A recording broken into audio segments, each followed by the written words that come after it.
ರಕ್ಷಣೆ ಮಾಡೋದಕ್ಕೆ ಗುಡಿ ಗ್ಯಾಂಗ್ಗೆ ಪ್ರೊಟೆಕ್ಷನ್ ನೀಡಲಿಕ್ಕೋಸ್ಕರನೇ SAF ಅನ್ನ ಸ್ಥಾಪನೆ ಮಾಡಿರೋದು ಅಂತ ಸಂದೇಹ ಇದೆ. ಗುಡಿ ಹಿಡ್ಕೊಂಡು ಬಂದಿದ್ದ ಚಿನ್ನಯ್ಯ ಅವರು ಉಲ್ಟಾ ಹೊಡೆದಿದ್ದಾರೆ. ಗುಡಿ ಗ್ಯಾಂಗ್ ನ ಕತೆ ಒಂದು ರೀತಿಯಲ್ಲಿ ಮುಗಿದಂತೆ ಆಗಿದೆ. ಚಿನ್ನಯ್ಯನ ವಿಚಾರಕ್ಕೂ SAFಗೂ ಎಲ್ಲಿಂದ ಎಲ್ಲಿ ಸಂಬಂಧ? DYSP ಆಗಿದ್ದಂತಹ ಅನುಪಮಾ ಶೆಣೈಯವರು ಮೀಡಿಯಾಗಳ ಮುಂದೆ ಹೇಳ್ತಾ ಇದ್ದಾರೆ, SAF ಅನ್ನ ತಂದಿರುವುದು ಬುರ್ಡೆ ಗ್ಯಾಂಗ್ ಅನ್ನ ರಕ್ಷಣೆ ಮಾಡೋದಕ್ಕೆ ಅಂತ. ಯಾರೋ ಹಾದಿ ಬೀದಿನಲ್ಲಿ ಹೋಗುವಂಥವ್ರು ಹೇಳಿದ್ರೆ ಹೌದಪ್ಪ ಇವರೇನೋ ಗೊತ್ತಿಲ್ದಂಗೆ ಹೇಳ್ತಾ ಇದ್ದಾರೆ ಅನ್ಬೋದು. ಮತ್ಯಾವುದೋ ಮೀಡಿಯಾಗಳು ಮಾರಿಕೊಂಡ ಮಾಧ್ಯಮಗಳು ಮಾತಾಡಿದ್ರೆ ಹೌದಪ್ಪ ಮಾರಿಕೊಂಡ ಮಾಧ್ಯಮಗಳು ಯಾರನ್ನೋ ರಕ್ಷಣೆ ಮಾಡೋದಕ್ಕೆ, ಅತ್ಯಾಚಾರಿಗಳನ್ನ ರಕ್ಷಣೆ ಮಾಡೋದಕ್ಕೆ, ಕೊಲೆಪಾತಕರನ್ನ ರಕ್ಷಣೆ ಮಾಡೋದಕ್ಕೆ, ಹಣವಂತರನ್ನ ರಕ್ಷಣೆ ಮಾಡೋದಕ್ಕೆ ಮಾರಿಕೊಂಡ ಮಾಧ್ಯಮಗಳು ಮಾತನಾಡ್ತಾ ಇದ್ದಾವೆ ಅಂತ ಹೇಳ್ಬೋದು. ಇಲ್ಲಿ ಅನುಪಮಾ ಶೆಣೈಯವರು DYSP ಆಗಿದ್ದಂಥವರು, ಅವತ್ತು ಸಚಿವರು PT ಪರಮೇಶ್ವರ್ ನಾಯಕ ವಿಚಾರದಲ್ಲಿ ರಾಜೀನಾಮೆ ಕೊಟ್ಟಂಥವರು. ಬಹಳ ಅಪ್ರಿಷಿಯೇಟ್ ಮಾಡಿದ್ವಿ ನಾವೆಲ್ಲನೂ, ಎಂತಹ ದಕ್ಷ ಅಧಿಕಾರಿ ಅಂತೇಳಿ. ಅದಾದ ನಂತರ ಚುನಾವಣೆಯಲ್ಲಿ ಪಕ್ಷ ಸ್ಥಾಪನೆ ಮಾಡಿದ್ರು, ಬೆಂಡೆಕಾಯಿ ಚಿಹ್ನೆಯಿಂದ ಚುನಾವಣೆಗೆ ಸ್ಪರ್ಧೆ ಮಾಡಿದ್ರು. ಇವಾಗ ದಿಢೀರಂತ ಬಂದಿದ್ದಾರೆ. ಅವ್ರು ಹೇಳ್ತಾ ಇರೋದು ಒಂದಕ್ಕೊಂದು ಲಿಂಕ್ ಏನಾದರೂ ಇದೆಯಾ? SAF ಬಗ್ಗೆ ಹೇಳಿದ್ರು. ಇಲ್ಲಿ ಶಿವಮೊಗ್ಗ, ದಕ್ಷಿಣ ಕನ್ನಡ ಮತ್ತು ಉಡುಪಿ ಈ ಭಾಗಕ್ಕೆ SAF ಅನ್ನು ಸ್ಥಾಪನೆ ಮಾಡಿದ್ದಾರೆ. ಅದನ್ನು ಕ್ಲೋಸ್ ಮಾಡಿ ಅದರಿಂದಾಗಿ ಬುರ್ಡೆ ಗ್ಯಾಂಗ್ ಅನ್ನು ರಕ್ಷಣೆ ಮಾಡ್ತಾ ಇದ್ದಾರೆ. ಯಾವುದು ಬುರ್ಡೆ ಗ್ಯಾಂಗ್? ಯಾವುದು ಬುರ್ಡೆ ಗ್ಯಾಂಗ್? ಒಬ್ಬ DYSP ಆಗಿದ್ದಂತಹ ಹೆಣ್ಣುಮಗಳು ಆ ಭಾಗದಲ್ಲಿ ಇಷ್ಟೊಂದು ಅನ್ಯಾಯ ಆಗ್ತಾ ಇದೆ, ಸೌಜನ್ಯಗೆ ನ್ಯಾಯ ಸಿಗಬೇಕು, ಅದರ ಬಗ್ಗೆ ಮಾತಾಡೋದೇ ಇಲ್ಲ.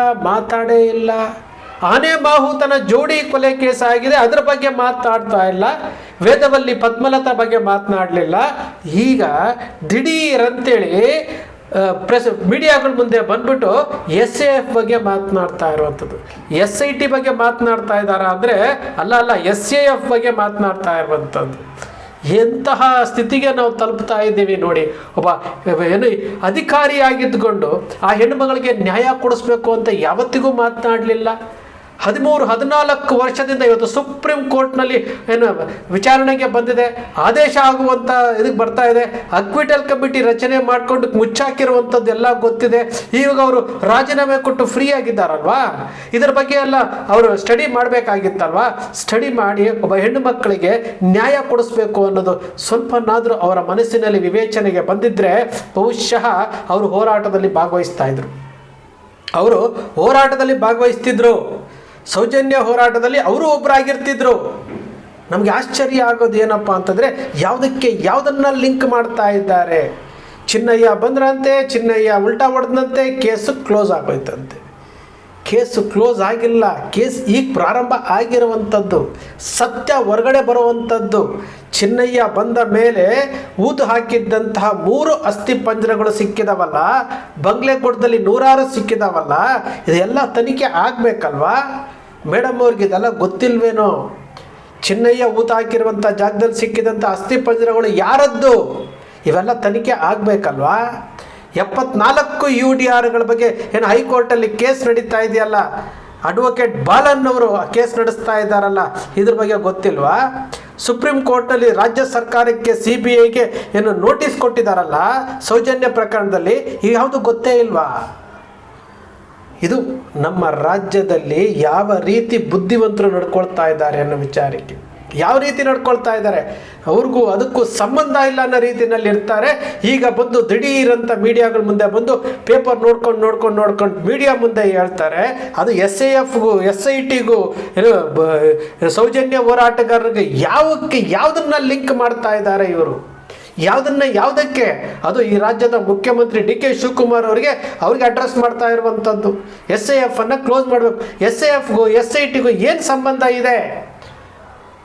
ಸತ್ಯಕ್ಕೋಸ್ಕರವಾಗಿ, ನ್ಯಾಯಕ್ಕೋಸ್ಕರವಾಗಿ ಹೋರಾಟ ಮಾಡ್ತಾ ಇರೋರ ಪರವಾಗಿ ನಿಂತ್ಕೊಳ್ಬೇಕಾದಂತಹ ಒಬ್ಬೊಂದು ಪಕ್ಷದ ರಾಜ್ಯಾಧ್ಯಕ್ಷರಾಗಿರುವಂಥ ಅನುಪಮಾ ಶೆಣೈಯವರು ಇಲ್ಲಿ ನ್ಯಾಯಕ್ಕೋಸ್ಕರ ನಿಲ್ಲಬೇಕಾಗಿತ್ತು. ಅವರು ಮಾಜಿ DYSP ಅಧಿಕಾರಿ ಅಲ್ಲ.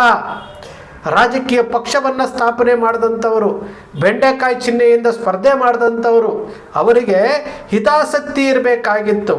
ಹೆಣ್ಣು ಮಕ್ಕಳ ರಕ್ಷಣೆಗೆ ನಿಲ್ತೀನಿ ಅಂತ ಮನೋಭಾವನೆ ಇರಬೇಕಾಗಿತ್ತು. ಅವರು ಮುಂದಾಳತ್ವ ತೆಗೆದುಕೊಳ್ಬೇಕಾಗಿತ್ತು. ಇವತ್ತು ಗಿರೀಶ್ ಮಟ್ಟಣ್ಣನವರು ಮಾಜಿ ಪೊಲೀಸ್ ಅಧಿಕಾರಿಯಾಗಿದ್ದಂಥವರು, ಅವರಿಗೆ ಗೊತ್ತಿರುವಂತಹ ಮಾಹಿತಿಗಳನ್ನು ಜನರ ಮುಂದೆ ಹೇಳ್ತಾ ಇದ್ದಾರೆ. ದಾಖಲೆಗಳ ಸಮೇತ ಜನರ ಮುಂದೆ ಹೇಳ್ತಾ ಇದ್ದಾರೆ, ಪ್ರಸ್ತುತಪಡಿಸ್ತಾ ಇದ್ದಾರೆ ದಾಖಲೆಗಳ ಸಮೇತ. ಯಾಕೆಂದರೆ ಈ ಸತ್ಯ ಸಾಯಬಾರ್ದು ಅನ್ನೋ ಕಾರಣಕ್ಕೋಸ್ಕರವಾಗಿ, ನ್ಯಾಯ ಗೆಲ್ಲಬೇಕು ಅನ್ನೋ ಕಾರಣಕ್ಕೋಸ್ಕರವಾಗಿ ನಾವೆಲ್ಲ ಹೋರಾಟ ಮಾಡ್ತಾ ಇರುವುದು. ಈ ಭರತ ಖಂಡದಲ್ಲಿ ಸತ್ಯ, ನ್ಯಾಯ, ನೀತಿ, ಧರ್ಮಕ್ಕೆ ತನ್ನದೇ ಆದಂತಹ ಒಂದು ವಿಶಿಷ್ಟ ವೈಶಿಷ್ಟ್ಯ ಇರುವಂತಹ ದೇಶ ನಮ್ಮದು. ಸತ್ಯ ಹರಿಶ್ಚಂದ್ರ, ಶ್ರೀರಾಮಚಂದ್ರ, ಶ್ರೀಕೃಷ್ಣ ಪರಮಾತ್ಮ ಹುಟ್ಟಿದಂತಹ ನಾಡು ಇದು. ಇಂತಹ ಭೂಮಿನಲ್ಲಿ ಯಾವತ್ತು ಸತ್ಯ ಸಾಯಬಾರದು.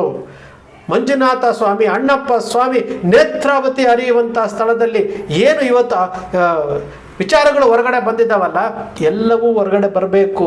ಯಾರು ಈ ಅತ್ಯಾಚಾರಿಗಳ ಯಾರು ಈ ಕೊಲೆಪಾತಕರು ಎಲ್ಲವೂ ಹೊರಗಡೆ ಬರಬೇಕು ಅನ್ನೋ ಕಾರಣಕ್ಕೋಸ್ಕರವಾಗಿ ಅಲ್ಲಿ ಬಂದಿರುವಂತಹ ಈ ಕಳಂಕಗಳಿಂದ ಮುಕ್ತ ಆಗಬೇಕು.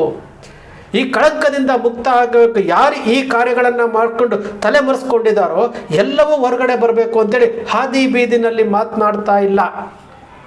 ದಾಖಲೆಗಳನ್ನೆಲ್ಲ ಇಟ್ಟು ಸುಪ್ರೀಂ ಕೋರ್ಟ್ವರೆಗೂ ಚಿನ್ನಯ್ಯ ಬುರುಡೆ ತೆಗೆದುಕೊಂಡು ಹೋಗಿರುವಂಥದ್ದು, SIT ರಚನೆ ಆಗಿರುವಂಥದ್ದು, ವಿಧಾನಸಭೆಯಲ್ಲಿ ಚರ್ಚೆ ಆಗಿರುವಂಥದ್ದು, SIT ಪ್ರಾಥಮಿಕ ವರದಿಯನ್ನು ಕೊಟ್ಟಿರುವಂಥದ್ದು ಎಲ್ಲವೂ ಸಹ ಕಾನೂನುಬದ್ಧವಾಗಿ ಸಂವಿಧಾನಬದ್ಧವಾಗಿ ನಡೀತಾ ಇರುವಂಥದ್ದು.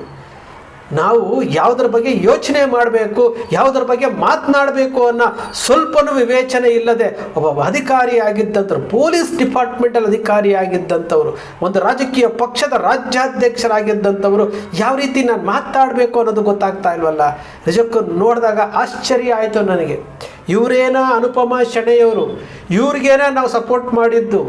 ಏನು ಅವತ್ತಿನ ಸಚಿವರ ವಿರುದ್ಧ ಇವರು ಹರಪನಹಳ್ಳಿ ಭಾಗದಲ್ಲಿ ಆ ಭಾಗದಲ್ಲಿ ಸಿಡಿದೆದ್ದು ಸಚಿವರ ವಿರುದ್ಧ ಸಿಡಿದೆದ್ದು ಭ್ರಷ್ಟಾಚಾರದ ವಿರುದ್ಧ ಸಿಡಿದದ್ದಂತಹ ಇವರೇನ ಅನುಪಮಾ ಶೆಣೆಯವರು ಅನಿಸ್ಬಿಡ್ತು.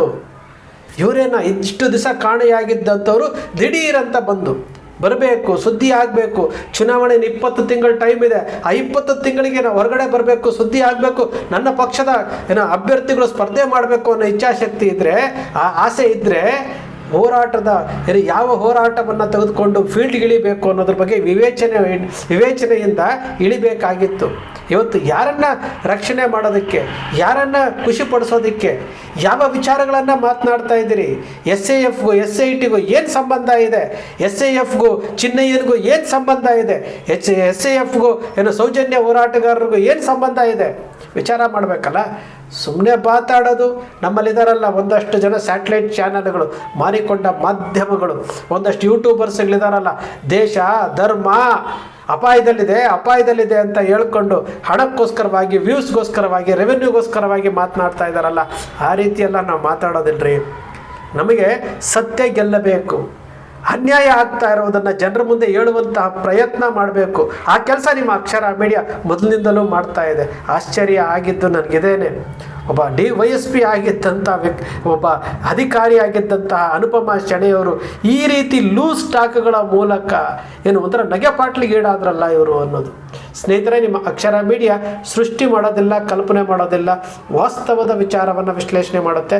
ನಿಮ್ಮ ಅಕ್ಷರ ಮೀಡಿಯಾದ ವಿಶ್ಲೇಷಣೆ ನಿಮಗೆ ಇಷ್ಟ ಆಯಿತು ಅಂದರೆ, ಸಬ್ಸ್ಕ್ರೈಬ್ ಆಗಲಿಲ್ಲ ಅಂದರೆ ಸಬ್ಸ್ಕ್ರೈಬ್ ಮಾಡ್ಕೊಳ್ಳಿ. ಪಕ್ಕದಲ್ಲಿ ಕಾಣುವಂಥ ಬೆಲ್ ಐಕಾನ್ ಪ್ರೆಸ್ ಮಾಡಿ, ಶೇರ್ ಮಾಡಿ, ಪ್ರೋತ್ಸಾಹ ನೀಡಿ.